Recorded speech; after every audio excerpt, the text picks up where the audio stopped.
พระองค์ใดหนีจากครูบาอาจารย์ไปดูบ่อุปถากบ่ตั้งใจอยู่พระพุทธเจ้าเพิ่นตรัสไว้ตัวในพระวินัยถ้าบ่ครบ5 พรรษาเพิ่นบ่ให้เร่ร่อนถ้าสิอยู่กับอาจารย์องค์ใดก็ตั้งใจอยู่พรรษา1ก็แป๊ดพรรษา2ก็แป๊ดนั่นคือการแพ้ตัวเองเป็นหยังเพิ่นจังให้อยู่5 พรรษาเพื่อหยังเพื่อให้เบิ่งจิตเจ้าของดูความฟุ้งซ่านดูความหงุดหงิดถ้าเอาชนะความฟุ้งซ่านหงุดหงิดไม่ได้มรรคผลไม่เกิดคือกันน้ำคนธรรมดาคือกันถ้าเป็นคนธรรมดาไปอยู่แป๊ดมองหันก็ไปอยู่แป๊ดมองนี่เฮ็ดให้เจ้านายบ่ฮักเราก็เลยกลายเป็นคนบ่มีเสน่ห์ว่ะผู้สาวเขาก็เบิ่งเลยมีงานมีการหยังโอ้ยบักอันนั้นไปอยู่ไปก็บ่ได้ปวดมากเขาจะก็ซื้อมากเขาไปอยู่กับคนนั้นก็บ่ได้เป็นเอดถ้าเป็นคนขี้ข้านนั่นก็บ่รวยบวชเข้ามาเป็นพระขี้ข้านอีกว่ะบ่ตั้งใจทำคุณความเพียรเจ้าของบ่เบิ่งจิตบ่เอาชนะเจ้าของมรรคผลบ่เกิดหาอันใดได้อันนั้นครับเราจะหาอะไรถามว่าชีวิตเรานี้เราจะเอาอะไรมีอะไรในชีวิตนี้จะเอาอะไรจะเอาเมียหรือถ้าเราจะเอาเมียเรามีอาชีพอะไรที่3 ล้อหรือจะหิ้วปูนหรือจะเป็นบ่อยหรือจะเป็นโสเภณีบักเทิงถามเจ้าของเบิ้งเรามีอะไรมีความสามารถอะไรถามเจ้าของเบิ้งเราให้ถามในถอดถือบาทหน่วยเดียวไปยังที่แต่ละมื้อนั่นอาหารทิพย์ทั้งนั้นน่ะบ่ได้เฮ็ดเลยหน้านี่นิมนต์เนี่ยก็น้อยกราบเรากราบอีกจะคือเด้อถือเบอร์ได้เด้อได้ใส่บาตรแม่นบ่ล่ะเขากราบเฮาแม่นบ่มีไงก็กราบแม่นบ่พ่อก็กราบแม่นบ่บ่ได้ถึกปั๊บบักเสียงบักคิดสิขาดตายมันแถวข้าโคมึงบ่ว่าเขาดาวเที่ยวบาดนี่บวชเป็นขี้ข้านแต่มึงบ่ห้านี่เพราะว่าซื้อกูมาขี้ข้านอีกแล้วย่าเรื่องเดียวไฟเจ้ามึงเป็นผัวเขาก็ว่าตัวเขาบ่ได้เขามีอย่างบ้างถ้าต้องเบิ่งเขาให้มันหูอีนี่เลยเบิ่งเจ้าของให้มันออกให้ว่าเป็นคนแนวใดที่เป็นอย่างที่ผมปฏิบัติว่านี่ครูบาอาจารย์พาเหตุว่าอย่างที่ผมไปนอนตลอด3 เดือนที่นั่งสมาธิกลางคืนบ่ได้นอน3 เดือนเต็มเดี๋ยวผมยังฝันเป็นพระอ่านประวัติหลวงปู่มันย่านผีเขาประชาหลวงปู่ซ่ามื้อนี้คือกันทุกองค์ย่านเสือเขาป่าเสือครบหัวมึงตายมึงคือย่านแท้ย่านเป็นไผอย่างนี้มึงก็มาบอกกูย่านแท้จิตนี้คือใครพระบาทมันเป็นไผเหรอความคิดมันเป็นเฮาว่ามันคือพระเจ้าว่าเป็นเฮาก็บอกพระเจ้าคือทำไมมึงโตคือทำไมมึงชอบมากูเช้าทำไมต้องบอกคนเมืองหรอมึงเชื่อว่าเรามึงเชื่อบอกมันบ่เชื่อเราไม่เป็นเฮาบัวละว่าลองนั่งมึงที่ติดเจ้านี่สงบไหมสงบไหมสงบไหมก็จะบอกคนที่เรามันสิสงบบ่ว่าบ่ได้เชื่อจอกเชื่อว่าผมว่าพระพุทธเจ้ามันคือเก่งเพิ่นไปคิดจังไดเพิ่นจึงมาหาว่าจิตนี้คือใครได้มันเป็นไผแต่ว่าผมอ่านพ่อหลวงปู่ซ่าจังซี่คือกันเพิ่นจิตนี้คือใครมันเป็นไผอารมณ์มันคือว่าบังคับคนทั้งโลกให้เป็นทาสมันแต่กามราคะเป็นทาสความโกรธความโลภความหลงปึ๊ดบอกให้กินก็กินบอกให้ฮักก็ฮักบอกให้ชั่งก็ชั่งบอกให้เฮ็ดชั่วก็เฮ็ดได้ประเทศดีประเทศบ่ได้มันเป็นไผอย่างถามมันเบิ่งแต่ว่านักปฏิบัตินักต่อสู้จังว่าเพิ่นขัดหลวงปู่ซ่าไปก็พอผมเนาะว่าจะได้บาทขึ้นซะทุเด้ออย่าให้มันได้ยังเด้อพุ่นป่ะมันลดพิกันกับผมเพราะแต่ผมได้บาทขึ้นได้เต็มบาทแล้วเด้อย่านบ่ได้ปฏิสังขายโยนิโสเทวรังปฏิเสวา ปัดส่วนเป่าอีกเรื่องไปแล้วเพิ่นอยากได้หลายร่างองค์สวดตั้งแต่นั้นเพิ่นว่าปฏิสังขารโยสวดเราได้หลายเพิ่นว่าโมเมนต์คนละอย่างจังว่าเพิ่นสู่ย่านผีเข้าป่าจ่าย่านเสือเข้าป่าผมก็ย่านเบาซื่อๆย่านผีนี่ย่านเป็นย่านอีหลีปวดเขามากกับย่านผีก็เป็นตะสั่งพะโลดึงหอดโปรตีนกังเว้นดึงหอดโปรตีนพูดเรื่อยๆว่าซั่นเข้าไปกุฏิบ่แต่นั่งพุทโธพุทโธคนลูกว้าพุ่นเอ้ามาได้ใจอีกนอกบ้านที่แท้ผีถามข่าวแต่ว่าบ่ได้ถามทุกคนเด้อเว้นแต่คนนั้นมีเซนส์พิเศษภาษานี่เขาว่าเซนส์พิเศษหรือว่ามีมิติพิเศษผีสิสัมผัสถ้าเฮาอยากรู้ว่าผีสัมผัสแล้วลองไปนั่งเงียบๆมองภาษาหรือว่ามองเผาผีก็ได้ผีสิถามข่าวเฮานี่สิลูบแขนลูบขาจังซี่ไปจังร้อยมาจังร้อยคนสิลูกว่าเพิ่นว่านั่นผีถามบ้านนี้ผมไปนั่งในกุฏิเนาะผมบวชใหม่ๆพุทโธพุทโธแต่เป็นผ้าขาวกำลังสิสงบคนหัวลูกว้าตายแล้วเด้อผีหลอกกูเยอะนั่งไปนั่งมาสู้อยู่จังซั่นล่ะสิสงบบ่ได้ก็จนบวชเป็นพระก็ยังแหบอยู่ก็ย่านอยู่บัดนี้ก็เลยไปเปลี่ยนกับหลวงปู่ตาไปกุดผมในผีหลอกพระเจ้าแล้วผมรำคาญนั่งสิสงบบ่ได้ก็แหบเจ้าพระเจ้าหลวงปู่นี่เพิ่นเคยเฮียนธรรมมาป่ะเรื่องนั้นกับผีกับช้างแล้วพอสวดได้แล้วบ่เป็นหยังหรอกเพิ่นว่าหลวงปู่ไปนั่งเนี่ยผมสินอนกุฏิปู่ไปนอนกุฏิผมเด้ออะไรเดี๋ยวผมไปก็แล้วคำมาเพิ่นก็ไปแล้วที่พี่โสภะคะวะอะระหังสัมมาสัมพุทโธอิจาจรณะสัมปันโนปกติอยู่ว่าจะบุ๊สวดได้ก็ดีนั่งไปนั่งมามันก็โอ้มันคือขาดเฮ้อบทใหม่กลาและนี่ยามาจากกุศเลนะย่านต่างพระต่างสวดบัดนี้สงบกะห่วยเว้ยสุดฮะปืนเต่ามาไปจะได้ละปูโอ้ยอยากแข็งแน่อยู่ดาพอละสวดบทได้กับบ่ไปไว้พอละจะว่าผมบ่เป็นตะอยู่ที่ผมก็เลยมานอนกุดปูนเพราะฉะนั้นมื้อแรกเราสิเอาบทใหม่บ่กันน่ะสิย่างกินชีกับบ่จักเริ่มมื้อแรกมื้อแรกก็สวดดีกับพ่ออีกก็เลยนั่งคุยกันนะบัดอาจารย์ใหญ่เพิ่นเลยว่ามันคุยหยังแล้วกันเนี่ยโอ้ยขน้อยเรานั่งไปสิสงบเนี่ยมันก็ได้ลองไปนั่งเบิ่งแน่เบิ่งกันน่ะพวกมื้อนี้ก็ย่านผีแท้ปกติเบิ่งสิไปนั่งเบิ่งกันน่ะเพิ่นว่าเพิ่นก็เลยไปนั่งเพิ่นบ่สวดหยังแล้วเพิ่นก็นั่งกำลังสิสงบมันก็เพิ่นแค่ปั๊บเพิ่นก็แย่งไฟฉายปุ๊บโหลดกับแก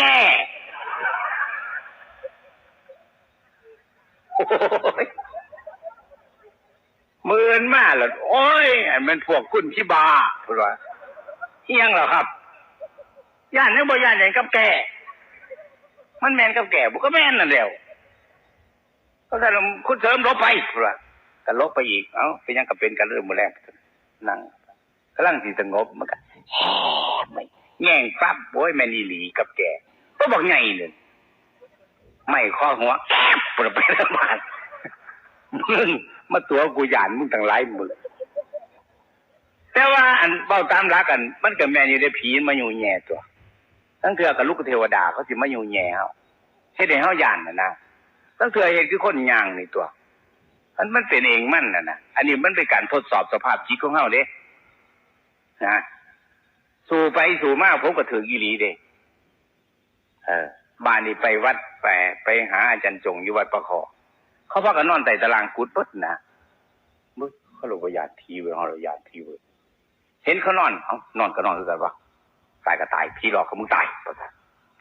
เขานั่งอยู่ใต้ตารางกุดคือกันนั่งแล้วก็นอนรถฝันบาดดิฝันเห็นผีเล็กหน่อยยืนปาหำ เป็นเด็กหน่อยคิดแต่มันก็หัวเป็นผีเหรอเด้ห้องเขียวหลุมๆเนาะหน้าเขียวๆส่ำๆยืนแค่ๆอยู่เดียวตาใส่เบิ่งเฮาอยู่ในความฝันในย่านเหรอเด้ก็แต่กลั้นใจถามบักหำมึงเป็นยังจังตายบ่ท่านถามไปเสียงเด็กน้อยรถหันแวบมาเลยหนาคือหนังเจกดีอะไรเลือกว่าท่านว่าร้อยละริววิวจับแขนสองข้างหล่นหัวกึ๊บหล่นมาขนลุกมาเจ้าเลยบอกตายแล้วกูตายแล้วว่าท่านคือผีหลอกในฝันผีหลอกให้มึงตายว่าท่านก็เลยนั่งสู่ไปสู่เทื่อแล้วเทื่อเล่าบาดนี้โอ้ยความคือเจ้าของตัวบดความคือเจ้าของตัวเมื่อไม่นั่นอื่นไก่เลยบาดโอ้ยเฉพาะครูบาอาจารย์เพิ่นเอาผีเป็นอาจารย์เอาเสือเป็นอาจารย์เขาดงเขาป่าไปเนาะว่าซั่นก็ได้อ่านหลวงปู่หมั่นตัวนี้ล่ะจังว่าก็เลยมีใจสู่กับผีบาดสินอนแต่ในภาษาว่านอนภาษานี่สิผิดแปลกแตกต่างหม่องอื่นผู้ใดบ่เคยนอนบ่จักหรอกแต่อย่าไปเป็นหมู่เด้ไปองค์เดียวจังม่วนเขาสิหลอกบ่ลองไปเบิ่งอย่าเสือไปก่อนไปองค์เดียวอันนี้ถือเองเนาะก็จะไปย่างจงกรมนั่งสมาธิเพราะพ่อข้าวเหงานอนหลดว่าแต่นอนลงไปปับรับนิดจริง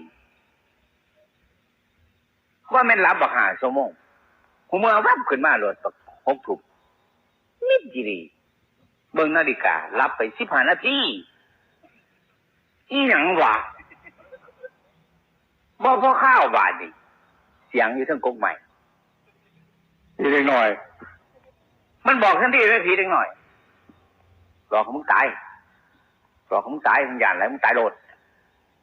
กั้นใจสู่มันสู่ไปสู่มาได้ยินเสียงนกบินพบไปโอ้ยนกเขาแมวมันมาบินมันผีดึงมาอีดีแต่มาเหยาะเย้ยเฮาเชื่อว่าหลวงปู่โสมเพิ่นสู่ผมก็ได้ยินหลวงปู่โสมผมเคยบอกอยู่นะพวกอย่างที่แห้งกันเลยหลวงปู่โสมก็ดีเพิ่นเป็นนักเลงเก่าเด้อเขาฟันงอเพิ่นบาดเคืองมาเกือบมาตาอยู่ทำแสงเพชรไปอยู่ภาษาข้างก็ตั้งกิโลนึงพุ่นผมก็ญาติพะโลเว้ยพุ่นว่ารู้ผีก็อยู่กกใหม่ครับนั่งอยู่ที่กลางคืนมาเนาะก็ขากตุ่มบ่ได้นอนบ่คืนเป็นจังไดล่ะโสมโอ้ยย่านแห้งพะโลแล้วบ่คืนก็ขากตุ่มบ่ได้นอนยับไปอีกยับอยู่บ่ยับเพราะฉะนั้นสิบ่สนาเจ้าของจังเถื่อยับเอาก็ยับเข้าไปไกลหันต้องเล่นกับพยูที่ว่าแต่มืดเขาว่านี่จีดีเสียงจีดีก็บ่ห้องเพราะว่าบ่มีมองไปมุดเขามุ่งว่าสิว่าเอามุ่งไปที่เพิงก็คนไปที่เพิงนั่งพุทโธไปก็สิสงบแล้วก็ขากตุ่มมาอีกโอ้เมื่อคืนบ่ได้นอนอีกมื้อเช้ามาเป็นจังได๋เหรอโอ้ยบ่ได้นอนหรอกจะเป็นกวนคักเลยบ่ได้นอนเห็นอยู่บ่ล่ะไผสิตาผลมื่นตาเบิ่งแล้วบ่มันก็ญาติบ่ได้บอกว่าซั่นบ่พ้นทุกข์จักเทื่อใดบ่ตัดสรู้ได้ว่าซั่นบ่เห็นธรรมได้มองนั่งมองหลุมเลยมื้อนี้โอ้ยเอาปานนั้นอยู่บ่เอาปานนั้นละว่าซั่นบ่เห็นธรรมบ่เห็นเจ้าของ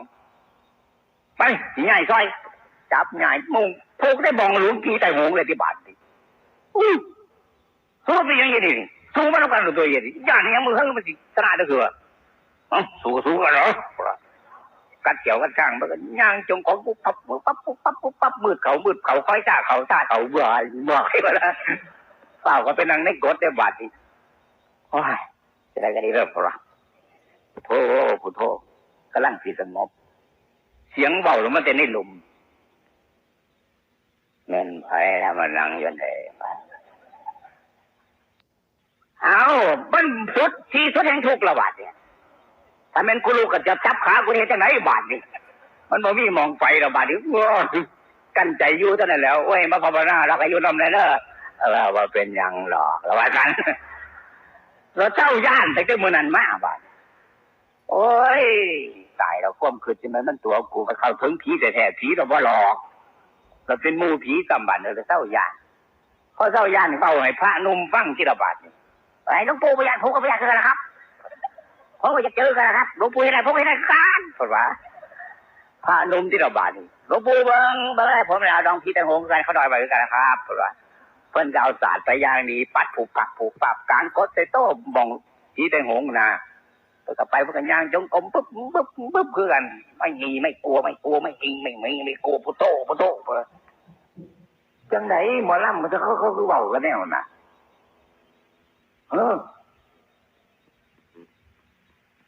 มันโหดพะโลเอาไปมามันล่ำเขาเนี่ยเจ้าด่ากับมาหาคอยเด้อบนว่ามันก็มึนโผดเลยเว้ยก็จริงนั่นนะแวดล้อมแน่นั่นที่เราจะบอกมันสอนเล็กหน่อยเท่งหนังเอ้ยบาทนี่หนังเรื่องใดเนี่ยฉายมาในโทรทัศน์บุนันแอนขึ้นมาสิพ่อเขาเป็นยังไงทำนานเลยสิครับพ่อเหนื่อยก็ไม่เป็นไรหรอกลูกทำเพื่อลูกพ่อดีใจลูกได้ใน103 ผ่านลูกปิดนานเท่าไหร่ผมปิด3 เดือนผมจะช่วยพ่อทำนาโอ้ดีเหลือเกินกำลังใจลูกเอ้ยมาช่วยพ่อ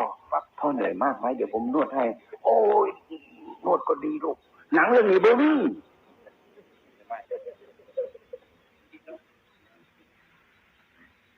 บ่มีสายในโทรทัศน์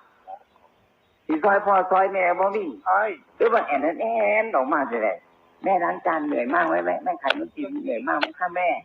ก็ไม่เป็นไรหรอกลูกกลับลูกจากโรงเรียนเด็กไม่พากับลูกไม่หนูจะช่วยล้างจานให้แม่ก่อนไม่อายเขาเลยลูกใส่ชุดนักเรียนเป็น20มาล้างจานอายทำไมเขาไม่ได้เลี้ยงลูกหนูนี่แม่เลี้ยงหนูมาหนังเรื่องนี้ก็บ่มีแต่ว่ามึงทำไมต้องไปแย่งแฟนกูขากัน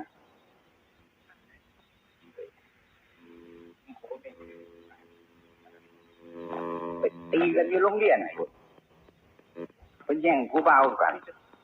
บางโรงเรียนอาตมาไปเทศโดยประเทศโรงเรียนผักเถียงเงียบจริงมั้ยผักเถียงเลยไปกินเผาผู้สาวนั่งทั้งพูนผู้บ่าวนั่งทั้งผีไปตั้งสมหุงก่อนไปตั้งก๋วยเตี๋ยวขวดไหวไปลงไปเบิดผู้บ่าวผู้นั่งผู้สาวนั่งเขาลงไปเบิดผู้สาวมาเงามาหาผู้บ่าวนั่งเขียนหนังสืออยู่ผู้สาวยังมาเลยคู่บ่ฮู้เขียนอีหยังต้นว่าอ่านเบิ่งตีรักฉันนั้นเพื่อเธอบ่บาดเอาไปเอามาเลยบ่ไปกินข้าวเที่ยงน้ำเขากอดกันอยู่ทั้งห้องสไลด์ซอกข้อกันอยู่หมดเอาไปเอามาจะถอกค่าโรงเรียนคู่กับปึ้งฝึกยังไงเดียวบ่ท่านนักเรียนแต่ว่าสังคมมันเป็นแนวนั้นบัดนี้ทั้งหนังทั้งหมอลำจริงโอ้ยบ่ว่าเป็นแต่เด็กหน่อยผู้เฒ่าที่ตายก็เป็นเฒ่าจน60กว่าแล้วจ้อยแข็งแย่งกันกินแต่เหล้าบ่เข้าวัดบ่ฮู้จักบ่เฮ็ดบ่มานั่งนี่มีผู้ชายจักคนนี่มาคันสิมาภาวนาจังสิมีจักคน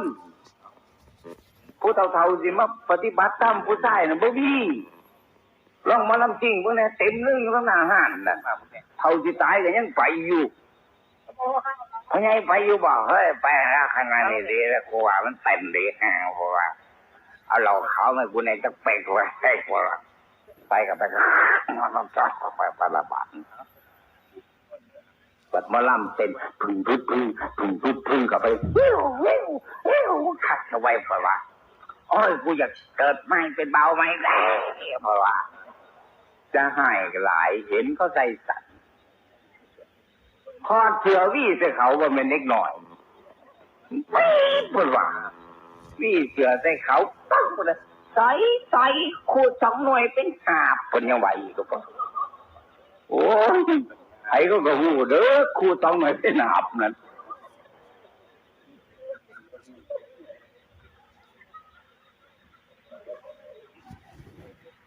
เขาสิตายเดี๋ยวมูจะเขาวัดเขาว่ายังไปสอยขูด2 หน่วยเป็นหาบอยู่ไผก็สิบ่จ๋า